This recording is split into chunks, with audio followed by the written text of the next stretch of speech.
Welcome back to the channel. कैसे हैं आप लोग? आई होप आप लोग बहुत अच्छे से होंगे, सेफ होंगे। अभी ब्लॉग स्टार्ट करी हुई, बज रहे रात के 10 और मैं बिल्कुल टायर्ड हो गई हूँ। मैं गई थी बाहर, शाम के 6 बजे गई थी और कुछ सामान लाना था। अनिमेश नबनिया के साथ यहाँ पर थे घर पे, क्योंकि बच्चों के साथ जाओ तो फिर जितना सामान आप अकेले जाकर ले सकते हो उतना बच्चों के साथ जाने पर नहीं हो पाता है। और अनिमेश को ऑफिस का भी काम था तो इसीलिए वो नहीं जा सकते थे, इसलिए मैं ही गई। नबनिया के स्कूल पे स्पोर्ट्स डे है कल। स्कूल से ईमेल आया कि नबनिया के बैग में डिस्पोजेबल छोटे छोटे वाटर बॉटल्स डालने हैं, तो वो लाने गई थी और कुछ ड्राई स्नैक्स डालने ताकि वो तुरंत जल्दी में खा सके। तो वही पॉपकॉर्न के पैकेट, चिप्स भी लेके आई हूँ और भी कुछ कुछ लेकर आई हूँ। और ये बॉटल्स पानी के, और निया के लिए कैप लिया है क्योंकि उस दिन नबनिया फील्ड ट्रिप पे जब गए थे स्कूल की तरफ से तो कैप लगा कर गए थे। तो निया का ना यहाँ से थोड़ा डैमेज हो गया है, तो एक निया के लिए चाहिए था। वैसे भी जो निया के लिए कैप लिया था मैंने वो थोड़ी बड़ी थी साइज में, नब का बिल्कुल फिट आता था, नब का नया ही है। तो एक निया के लिए कैप लिया है। एक्चुअली होली तो फ्राइडे को तो हम लोग घर पे ही हैं, कहीं जा नहीं रहे हैं होली खेलने। ऐसा अभी तो कोई प्लान नहीं बना क्योंकि नबनिया का स्कूल है और अनिमेश का भी ऑफिस है, दिन तो ऐसा कुछ प्लान नहीं बनाया हमने। बट उसके बाद प्लान है कुछ, कहीं हमें जाना है होली खेलने। तो निया के लिए मैंने ये वाइट कलर का टी शर्ट लिया है होली के लिए और इसमें ये पैंट लगी हुई है। तो निया के लिए मुझे मिल गया, नब के लिए मुझे नहीं मिला। एक्चुअली मुझे नब के लिए वाइट फुल स्लीव की टी शर्ट चाहिए थी क्योंकि होली में आप जितना अपने आप को प्रोटेक्ट कर सको, कपड़े आपको फुल स्लीव्स के ही पहनने चाहिए। तो मैंने सोचा दोनों भाई बहन के फुल स्लीव्स के मिल जाएंगे तो अच्छा रहेगा। पता है मुझे निया के कपड़े आसानी से मिल जाते हैं बट मुझे नब के कपड़े लेने में ना बहुत प्रॉब्लम होती है। मिल रहे थे, सारे कलर में थे, बस वाइट ही नहीं था जैसा मुझे चाहिए था। और जो साइज थे वो 8 से 9 साल, 9 से 10 साल ऐसे मिल रहे थे। अब जब इस कपड़े पे होली खेलना ही है तो इतने एक्सपेंसिव कपड़े तो ले नहीं सकते हैं, नॉर्मल से कम दाम वाले ही लेने थे। तो उसमें वैसे वाइट मिल नहीं रहे थे। तो निया के तो मुझे ये मिल गए, नब के नहीं मिले हैं। कल देखती हूँ, अगर कल टाइम मिला तो मैं जाऊँगी, नहीं तो अनिमेश जाएंगे नब के लिए खोजने। ये मैंने एक अपने लिए लिया है वाइट कलर का। मैंने बहुत ढूंढा कि मुझे कुछ और मिल जाए, दूसरा मिल जाए, नहीं मिला तो मुझे यही लेना पड़ा। यही एक ऑप्शन मुझे मिला जो मैं ले सकती थी, बट ये ट्रांसपेरेंट है और दूसरा कोई ऑप्शन नहीं था। एक्चुअली क्या है, मेरे पास व्हाइट कलर के जो दूसरे कपड़े मैं वो भी पहन सकती थी, बट मैं सोच के गई थी अगर मुझे कुछ और नहीं मिलेगा तो मैं उसमें से कुछ पहन लूंगी। मुझे नया जितने में मिला, मेरे पास जो भी पुराने वो सब इससे महंगे हैं, तो फिर उनको बर्बाद करने का कोई मतलब नहीं बनता था, इसीलिए मैंने ये ले लिया। तो इसी पे होली खेलूंगी। और अगर हमें घर में खेलना होता, कहीं जाने का प्लान नहीं होता, तो हमारे पास जो कपड़े हैं पुराने में हम लोग वही पहन के खेलते। बट हम कहीं जा रहे हैं, वहाँ पे कुछ 7-8 फैमिलीज आने वाली है, तो ऐसा कुछ नहीं बोला गया कि आपको इस तरह के कपड़े पहन के आने होंगे या कुछ ऐसा नहीं है। बट खुद को लगता है कि चलो ठीक है, अभी वाइट में जाते हैं, तो इसीलिए ये सोच के ये लिया है। बस मुझे इसी बात का अफसोस है कि नब के लिए मैं जैसा सोच रही थी नहीं मिला है। आई होप कल मिल जाए। और जो मैंने अपने लिए लिया है उसके अंदर पहनने के लिए एक वाइट स्पेगेटी लिया है। ये मैंने वाइट टी शर्ट अनिमेश के लिए लिया है। वैसे अनिमेश को मालूम नहीं है कि मैं उनके लिए टी शर्ट लेकर आई हूँ, क्योंकि मैंने उनसे पूछा भी नहीं और उन्होंने मुझे बोला भी नहीं था कि उनके लिए लेना। उन्होंने बोला मेरे पास जो है मैं वही पहन के खेलूँ। उनको इतना नहीं रहता है क्या है कैसे है, वो बोल रहे थे मेरे पास जो है मैं वही पहन के जाऊँगा। बट मुझे वहाँ पे वाइट दिख गया और उनके साइज़ का ये मीडियम साइज है, ये दिख गया और दाम भी इसका बहुत ही कम था, तो मैंने सोचा ले लेती हूँ, क्यों उनके पास जो कपड़े हैं उसको बर्बाद करने का, तो इसीलिए ये ले लिया। ये मैंने अपने लिए लिया है, ये उस वाइट ड्रेस के साथ में पहन के जाऊंगी होली खेलने जिस दिन जाना है उस दिन। निया के लिए जीन्स लिया है, ये बेल बॉटम डिजाइन में है, तो ये निया की जीन्स। और ये एक नब के लिए लिया है। एक्चुअली आप लोगों ने भी नोटिस किया होगा, नब निया से ज़्यादा लंबा है, तो नब के कपड़े थोड़ा ज़्यादा जल्दी छोटे होते हैं। अब मुझे एक दिन ऐसा निकालना होगा कि नब के लिए जाके सिर्फ शॉपिंग करनी होगी, बाकी उस दिन मुझे कुछ भी नहीं लेना होगा, क्योंकि नब के ना कपड़े बहुत जल्दी छोटे होते हैं। तो ये घर पे पहनने के लिए नब के ट्राउजर्स लिए हैं और ये निया के। और ये 2 पैंट्स मैंने लिया, ये निया के लिए, ये नब के लिए। और ये एक शॉर्ट्स लिया अनिमेश के लिए और निया के लिए बैंगल्स लिए। मुझे मेरे लिए नहीं मिला, मुझे अपने लिए भी लेना था। हाँ बेटा। और अनिमेश भी आ गए थे वॉक पे। आ जाओ, मैं आपके लिए भी टी शर्ट लेकर आई हूँ होली खेलने के लिए। अनिमेश के लिए भी एक कैप लेकर आई हूँ, क्योंकि अनिमेश को कल स्पोर्ट्स डे में जाना है। नबनिया के स्कूल से ईमेल आया है, तो उसमें बोला गया है कि कैप लेकर आना है, पेरेंट्स को पहन के बैठना है क्योंकि बहुत ज़्यादा धूप रहेगी। तो अनिमेश के लिए लिया है मैंने बिल्कुल प्लेन कैप। अनिमेश ने बोला था मुझे प्लेन चाहिए। अभिनंदन, आभार। करते रहे हमें प्यार, हमें तो रहता है आपसे मिलने का इंतजार। उम्मीद है सभी अच्छे होंगे, सेफ होंगे, कुशल होंगे। हैप्पी होली। और ये कुछ ऑर्गेनिक कलर्स लेकर आई हूँ। यस, क्योंकि बात गुलाल की है इसलिए हैप्पी होली। तो होली के लिए बस, और तो ये खाने पीने का थोड़ा बहुत सामान है, यही सब है। अभी जा रही हूँ किचन में, कुछ बनाना है मुझे अभी। The next morning. Good morning guys, कैसे हैं आप लोग? आई होप आप लोग बहुत अच्छे से होंगे, सेफ होंगे। आज नवनिया का स्कूल में स्पोर्ट्स डे है। दोनों ने ये ड्रेस पहना है। दोनों टायर्ड हो गए स्कूल से आने के बाद। Happy Holi to all of you. आपको और आपके पूरे परिवार को होली की बहुत बहुत शुभकामनाएं। खूब एंजॉय कीजिए, अच्छे से होली मनाइए। कल रात के बाद अभी आपसे मिल रही हूँ। एक्चुअली कल रात में जब सब सोने चले गए, मतलब नवनिया सो गए, उसके बाद मैं गई किचन में, क्योंकि कल शाम में जो मैं गई थी बाहर तो मैं खोया वगैरह लेके आई थी। जब सब जगह रहते तो हो नहीं पाता, तो सब जब सो गए थे तो मैं गई थी बनाने। मैं कल बहुत लेट से गई थी बनाने, 12 साढ़े 12 बज रहे थे। और बनाने के बाद भी पूरा किचन फैला रहता तो उसको भी क्लीन करना रहता है। तो सुबह में मैं सोई हूँ 4 साढ़े 4 बजे। नवनिया के स्कूल में स्पोर्ट्स डे था, दोनों घर आ गए हैं वापस और काफ़ी थक गए हैं दोनों। एक्चुअली फर्स्ट एक्सपीरियंस है इन लोग का इस तरह से। और अभी तो ये लोग काफ़ी छोटे हैं, मतलब जब FS2 में जाएंगे तो थोड़ा सीखेंगे चीज़ों को। अभी तो नया नया सब कुछ है इनके लिए। जनवरी से ये लोग जा रहे हैं स्कूल, जनवरी से अभी तक में काफ़ी इंप्रूवमेंट है। अभी धीरे धीरे और सारी चीज़ें सीखेंगे जैसे जैसे आगे के क्लास में जाएंगे। यही सब है। तो जो मैंने चित्रकला बनाई थी कल रात में, तो उसकी रेसिपी मैं अभी शेयर करूँगी और उसके स्पोर्ट्स डे के थोड़े बहुत क्लिप्स ऐड कर दूँगी। चलिए फिर गाइज, अभी आप वो रेसिपी देख लीजिए, फिर स्पोर्ट्स डे के क्लिप्स देख लीजिए। चित्रकला बनाने के लिए पहले इसकी स्टफिंग की तैयारी कर लेते हैं। तो एक पैन में मैंने 1 बड़ी चम्मच घी लिया है और इसमें मैंने 200 ग्राम मावा मिलाया है। पहले मैंने इस पैन को दूसरे फ्लेम पे चढ़ाया था क्योंकि ये फ्लेम ठीक से काम नहीं कर रही थी, लेकिन वो फ्लेम बहुत ज़्यादा हाई था, तो फिर वापस से मैंने इसी फ्लेम पे चढ़ा दिया। अभी भी फ्लेम ठीक से काम नहीं कर रही है, बट दूसरे फ्लेम पे मावा जल जाती है, इसीलिए मैंने इस पर शिफ्ट कर दिया। फ्लेम बिल्कुल लो रखना है, नहीं तो मावा जल जाएगी। जब मैं मावा गुजिया बनाती हूँ तब मैं इसका कलर चेंज होने तक इसको भूनती हूँ, लेकिन चंद्रकला बनाने के लिए मैं इसको ज़्यादा नहीं भूनूंगी, बस मुझे हल्का सा इसका कलर चेंज करना है। अब मावा का कलर हल्का चेंज हो रहा है तो मैं अभी इसमें बारीक कटे हुए काजू और पिस्ता डालूंगी। मैंने इनको बिल्कुल बारीक काट लिया है और इसके साथ इनको भी भून लूँगी ताकि ड्राई फ्रूट्स का कच्चापन चला जाए।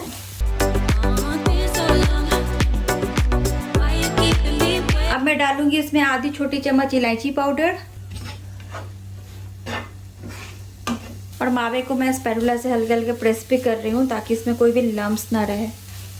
अभी धीरे धीरे मावे का कलर हल्का चेंज हो रहा है। अभी मैं इनको थोड़ा और भूनूंगी। अभी मावे का कलर लाइट गोल्डन ब्राउन हुआ। अभी इस स्टेज पे मैं फ्लेम बंद कर देती हूँ और अभी तक मैंने इसमें शुगर ऐड नहीं किया है। अभी मैंने फ्लेम बंद किया, लेकिन फिर भी मैं इसको चलाती रहूँगी क्योंकि अभी ये पैन गर्म है। अगर इसको ऐसे छोड़ दूंगी तो ये फिर तले में जाके चिपक सकती है। और अभी फ्लेम बंद करने के बाद मैं इसमें डाल रही हूँ 3 बड़े चम्मच चीनी। आप चीनी अपने टेस्ट के अकॉर्डिंग कम या ज़्यादा भी डाल सकते हैं। आप चाहे तो चीनी को पीसकर पाउडर बनाकर इसमें डाल सकते हैं, बट मैंने पाउडर नहीं बनाया, ये खुद ही पिघल जाएगी। मैंने फ्लेम बंद करने के बाद चीनी मिलाया है और उसके बाद मैंने किशमिश मिलाया है। इनको मिला दूंगी अच्छे से। ड्राई फ्रूट्स मैंने पहले मिला दिया था मावा में ताकि ड्राई फ्रूट्स का कच्चापन चला जाए, वो थोड़े से भून जाए, बट किशमिश मैंने पहले नहीं मिलाया था। अगर मैं किशमिश पहले मिला देती तो वो थोड़े हार्ड हो जाते, इसलिए मैंने फ्लेम बंद करने के बाद किशमिश मिलाया है। तो मुझे मावा को दूसरे प्लेट में पलटने की ज़रूरत नहीं है क्योंकि अभी ये पैन ठंडी हो गई है। इतनी ज़्यादा गर्म नहीं है कि मावा तले में लग कर जल जाए। तो पैन अभी ठंडी हो गई है, बट ये थोड़ी थोड़ी गर्म है, इसीलिए मैं इसी पैन में अभी मावा को रहने देती हूँ ताकि जो थोड़ी बहुत पैन की गर्मी है उससे ये चीनी पिघल सके। अभी मावा गर्म है, इसको मैं ठंडा होने देती हूँ। इधर मैं चाशनी की तैयारी कर लेती हूँ। चाशनी बनाने के लिए मैंने एक पैन में 2 कप पानी लिया है और इसमें मैं डाल रही हूँ 2 कप चीनी। इसमें डालूंगी थोड़े से केसर के धागे और कुछ बूंद लेमन ड्रॉप्स ताकि शुगर सिरप क्रिस्टलाइज ना हो। अब इसमें मैं मिला रही हूँ 1/2 टीस्पून इलायची पाउडर। चाशनी हमें बहुत ज़्यादा गाढ़ी नहीं बनानी है, पतली चाशनी रखनी है, बस चीनी पिघलने तक इस चाशनी को पकाना है। अब मैं चंद्रकला बनाने के लिए मैदा गूंद लेती हूँ। मैंने लिया है 250 ग्राम मैदा। इसमें मैंने 2 बड़े चम्मच कुकिंग ऑयल डाला है। आप चाहे तो घी भी डाल सकते हैं और कुकिंग ऑयल थोड़ा ज़्यादा करके डालना है क्योंकि इससे क्या होता है ना, चंद्रकला की आउटर स्किन काफ़ी खास्ता बनती है, उसको दांतों से तोड़ने में हमें प्रॉब्लम नहीं होगी। तो अब मैं इसको गूंद लेती हूँ। मैदा मैंने गूंद लिया और इस डो को मैंने गीला नहीं किया है, तो इसको ऐसा टाइट ही रखा है। अभी मैं चंद्रकला बनाना स्टार्ट करती हूँ। इधर चाशनी में चीनी पूरी तरह से घुल चुके हैं और ये भी ऐसे चिपचिपी हो गई है, एक तार नहीं बन रही है बट चिपचिपी हो गई है। तभी मैं फ्लेम बंद कर देती हूँ और चाशनी को थोड़ा ठंडा होने देती हूँ। मैंने जो मैदा गूंदा था उसको मैंने यहाँ पे एक साफ गीले कपड़े से ढक दिया ताकि मैदा बहुत हार्ड ना हो जाए। और मैदे में से मैंने ये एक डो लिया है और इसकी मुझे एक बड़ी सी पूरी बनानी है। शेप की चिंता करने की भी ज़रूरत नहीं है, ये किसी भी शेप की भी बना सकते हैं हम लोग। और पूरी को बेलने के लिए मैं सूखा मैदा वगैरह नहीं लगा रही हूँ। ये मैंने एक बड़ी सी पूरी बना ली है। अब मैंने इतने चौड़े मुंह वाला एक डब्बा लिया है, इससे मैं इस बड़ी सी पूरी में से छोटी छोटी पूरियाँ काटूंगी। अगर आपके पास स्टील का ग्लास है तो आप उसको भी यूज़ कर सकते हैं।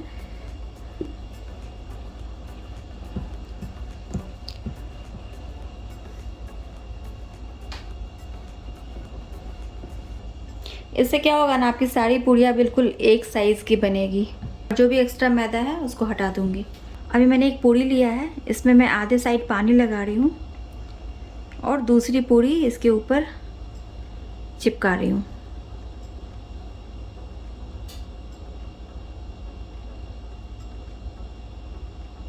मैंने भी आधे साइड ही चिपकाया है। और अब मैंने जो ये स्टफिंग के लिए मावा तैयार किया है उसको इसमें डालूंगी।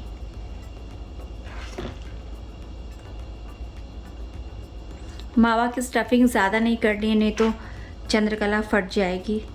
और अब बची हुई साइड में पानी लगाकर इसका मुंह बंद कर दूंगी।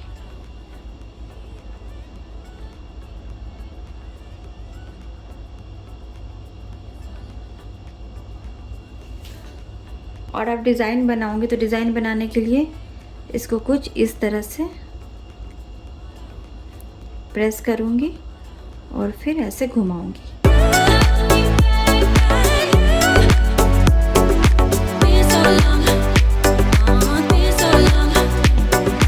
ये एक चंद्रकला मैंने तैयार कर लिया, मैं बाकी की चंद्रकला बना लेती हूँ, फिर इनको फ्राई करूँगी। एक कढ़ाई में मैंने लिया है तेल, तेल गर्म हो चुकी है, तो अब मैं चंद्रकला को फ्राई करना स्टार्ट करूँगी। चंद्रकला को फ्राई करने से पहले ध्यान रखना कि तेल बहुत ज़्यादा गर्म नहीं होनी चाहिए और फ्लेम बिल्कुल लो होना चाहिए।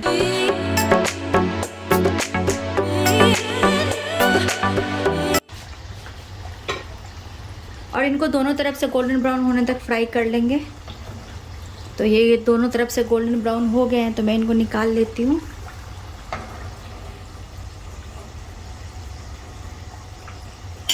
बाकी की बची हुई चंद्रकला में फ्राई कर लेती हूँ।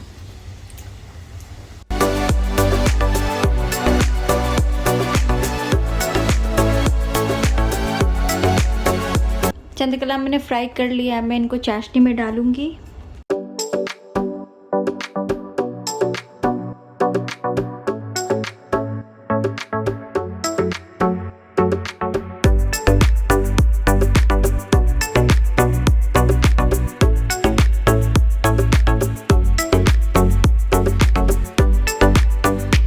ये चाशनी ना बहुत ज़्यादा गर्म थी ना बहुत ज़्यादा ठंडी थी, तो मैंने चंद्रकला को इसमें डाल दिया है। अब 5 मिनट तक ही इसमें से डुबो कर रखूँगी, फिर बाहर निकाल दूँगी। ज़्यादा देर तक चंद्रकला को चाशनी में नहीं रखना है। चंद्रकला बन के तैयार हो गई है। मैंने इसके ऊपर ये सिल्वर बरक और ये बारीक कटे हुए पिस्ता डाल दिया है।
आज की वीडियो। मिलती हूँ आपसे अपनी अगली वीडियो में, तब तक के लिए bye bye. Thanks for watching.